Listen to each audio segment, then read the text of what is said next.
موتورولا ون فيجن ضد سامسونج جالكسي A50، أي الجوالين أفضل وأنسب لك؟ السلام عليكم ورحمة الله وبركاته، أخوكم فيصل السيف، ومقارنة جديدة بين جوالين من الفئة المتوسطة. طبيعة المقارنات بالتأكيد على الحقائق، وبسم الله رب العالمين نبدأ.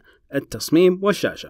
من ناحية التصميم فهاتف الجالكسي A50 يأتي بواجهة زجاجية بتصميم الانفينيتي ديسبلاي أو الدمعة، وبالخلف مصنوع من البلاستيك، ونفس الكلام نقدر نقوله عن الموتورولا ون فيجن، يأتي بواجهة زجاجية وبتصميم يأتي بثقب الكاميرا الأمامية. حجم الشاشة في الجالكسي A50 6.4 إنش، ونسبة الشاشة 84.9%، بوضوح 2340 في 1080 بكسل. ومن ناحية الموتورولا ون فيجن حجم الشاشة أقل بتكة 6.3 إنش، ونسبة الشاشة برضو أقل 82.5%، وتأتي بوضوح أعلى قليلا 2520 في 1080. ونوع شاشة ال A50 هو السوبر أموليد، وهاتف الموتورولا ون فيجن شاشته من نوع ال LTPS IPS LCD. نعم، وكل الاثنين عليهم طبقة الحماية الكورنينجولا جلاس. الكفة ترجح عند مين؟ كل الهاتفين يقدموا تقريبا نفس الوضوح. صحيح أن الموتورولا ون فيجن أعلى بقليل من ناحية البكسلات، لكن يظل كل الهاتفين يقدموا شاشات ممتازة وبوضوح ممتاز. عارفين أن السوبر أموليد جدا أصفى وأوضح من ناحية الناس وتعودهم عليها، ولكن هنا نتكلم على حقائق الأرقام، فالشاشة الأفضل هتروح للجالكسي A50، نسبة أعلى وأكبر بشوي وسوبر أموليد، مع الاحترام والتقدير الكثافة اللي أعلى بشوي في الموتورولا ون فيجن. النظام، طبعا كل الهاتفين يعملوا بنظام الأندرويد 9، لكن اللي يختلف فيه هو تعديلات كل شركة على هاتفها. أو واجهة النظام للهاتف الجالكسي A50 يعمل على ال1 UI حق سامسونج، وموتورولا ون فيجن يعمل على الأندرويد 1 اللي تجي تحديثاته من جوجل مباشرة. فلو ركزنا مين أفضل بالواجهة بتصميم النظام وسهولة الاستخدام، وطبعا المسألة تعتمد على الذوق الشخصي وش ترتاح له أكثر من الأنظمة، فالكفة ترجح عند مين؟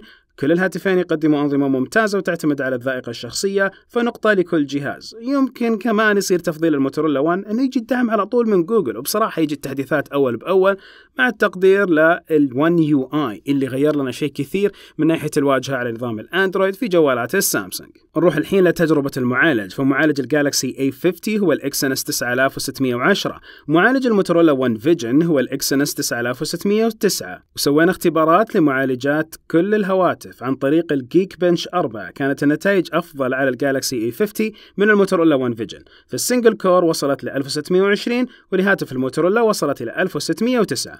هاتف الموتورولا تفوق في اختبار الملتي كور، وصل ل 5352، بينما ال A50 من جالكسي وصل إلى 4967. الكفة ترجح عند مين؟ الفائز باختبار السنجل كور هو السامسونج A50، والمالتي كور هو الموتورولا ون فيجن. فمعليش بنعطي نقطة لكل واحد، أصلا المعالجات كلها من سامسونج.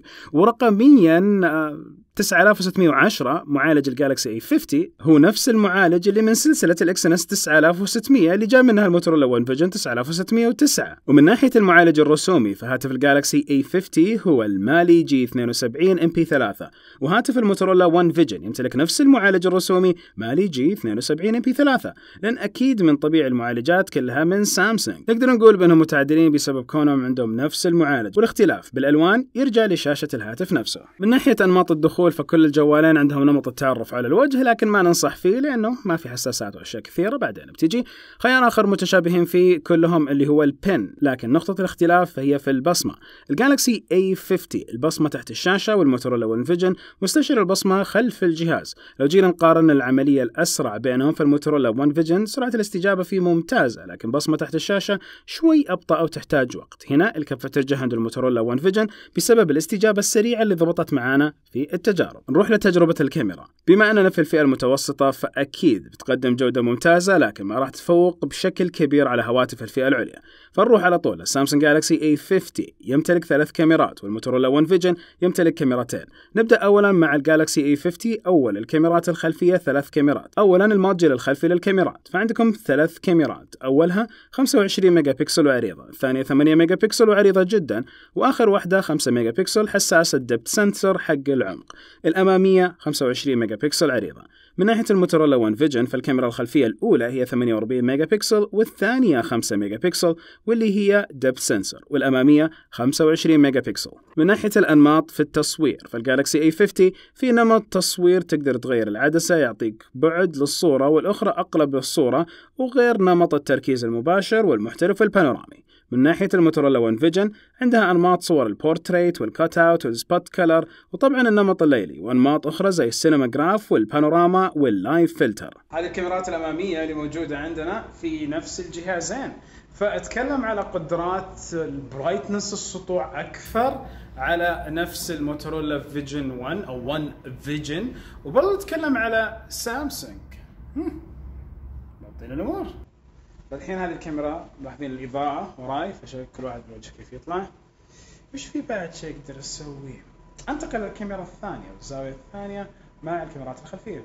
هنا الشيء اللي بيفرق معاك انه يمديك تصور بالزوايا العادية اللي موجودة في الجوال، او يمديك على نفس السامسونج توقف التصوير وتصور بالزاوية الأعرض. وهذه هي الزاوية الأعرض، وملاحظين كمية الصور والمحتوى تقدر تسويها، والزاوية نفسها كيف تقدر تساعدك انك تحصل على أشياء أكثر ككاميرا. فهذه أو نقدر نقول التصوير في الاثنين. الكفة ترجح عند مين؟ عند السامسونج جالكسي A50، خصوصا لما لاحظنا أنها تتميز بألوان أكثر طبيعية للكاميرا الأمامية والخلفية، والفارق مرة واضح. وأيضا لا تنسى، يمكن أنت بالنسبة لك المقارنة هنا تعطي الألوان أفضل للموتوريلا، فضبط أنت موضوع النقاط، ولكن من ناحيتنا هنا نقطة للجالكسي A50. نروح للبطاريات. وبطارية السامسونج جالكسي A50 حجمها يصل إلى 4000 ملي أمبير، تقدر تعيد شحنها عن طريق منفذ USB Type-C، يدعم الشحن السريع إلى 15 واط. نفس الأمر مدعوم على الموتوريلا ون فيجن اللي هو دعم الشحن السريع على 15 واط، ولكن البطارية 3500 ملي أمب، والشحن حيكون عن طريق USB Type-C، فهو حجم البطارية اللي يختلف، مما يعني أن الكفة على طول بترجح عند السامسونج جالكسي A50 ببطارية أكبر. الاتصال والتخزين. عندكم السامسونج جالكسي A50 يدعم الواي فاي كولينج، لكن ما يدعم المدى باي لأنه ما في NFC. ومن ناحية الموتوريلا ون فيجن ما يدعم الواي فاي كولينج، لكنه يدعم مدى باي لأنه في NFC، ويعتبر واحد الجوالات اللي فيها NFC بالسعر هذا، وشيء مميز يعني ال1000 ريال.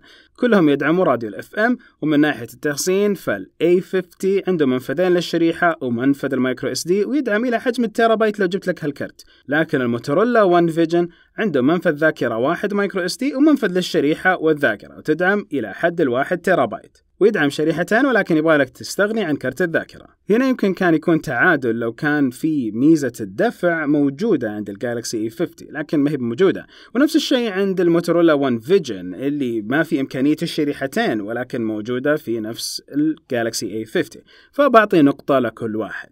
نجي للأسعار. فتخيلوا أنه كل الجوالين هذول سعرهم نفس الشيء حاليا لما جينا نصور هذا الفيديو، اللي هو حوالي 1000 ريال 999، وباقي الأسعار موجودة عندكم على الشاشة في مختلف الدول. والسعر هذا ينطبق على نسخة 128 جيجا بايت. ولما أجي أشوف مين اللي فاز في مسألة السعر، حتروح النقطة لسامسونج، لأنه لهم توفر رسمي من ناحية الدعم وأيضا الضمانات والأشياء اللي قدموها إضافية. أما موتوريلا ما نلاقيهم موجودين بشكل فعال بالمراكز حقتهم أو بالإكسسوارات والأشياء الأخرى.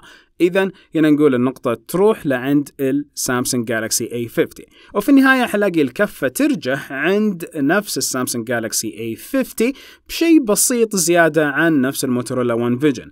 بصراحة يمكن يختلف المعادلة عندكم، إذا مثلا تفضلوا ال NFC يكون موجود في جوالكم فأكيد الموتوريلا حيفوز، وأيضا إمكانية البطارية إذا ما تفرق معكم بشكل كبير. فضبط المقارنة اللي أنت تبغاها بالنقاط، وحتلاقي أنك وصلت للاختيار الصحيح بإذن الله. ولكن من ناحية الجوالين هذول للوهلة الأولى تحسب الموتوريلا ون فيجن هو اللي بيفوز، ولكن الكفة رجحت عند السامسونج جالكسي A50. نهاية الفيديو كل فيديو. سبحانك اللهم وبحمدك، أشهد أن لا إله إلا أنت، أستغفرك وأتوب إليك. السلام عليكم ورحمة الله وبركاته.